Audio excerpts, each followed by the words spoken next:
Wanachohitaji wananchi wa mkoa wa Katavi sio maneno, sio ahadi, sio ratiba, sio michakato.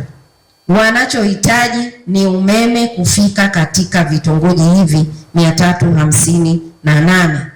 Kwa hiyo jipange sawasawa, kwa sababu sasa kama ni gari kuanzia leo linaanza kutembea, na tunahitaji umeme. Hatuhitaji visingizio, hatuhitaji maneno. Wananchi wanasubiri umeme kwa ajili ya kukuza uchumi, kuongeza ajira, kukuza biashara, kukuza uwekezaji, lakini pia kuongeza uchakataji wa mazao ambayo kwa kiasi kikubwa wananchi wetu wanazalisha ndani ya mkoa wa Katavi.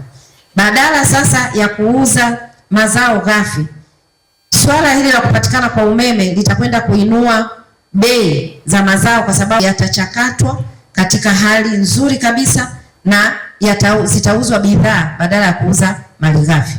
Kama nilivyotangulia kusema, ni swala ambalo wananchi wamelisubiri kwa muda mrefu, na sasa kwa sababu limekwenda kutokea chini ya utawala huu wa rais wetu mpendwa Dr. Samia Suluhu Hassan, basi mkandarasi, hakikisha umefunga buti zako vizuri. Tunataka umeme katika muda uliopangwa.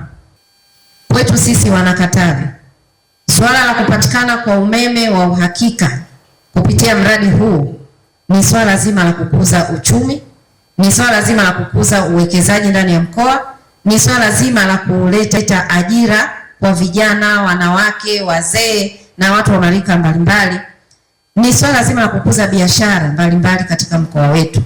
Na kwa maana hiyo nikutake mkandarasi kuhakikisha kwamba umejipanga sawa sawa, uingie kazini kwa miguu yote miwili.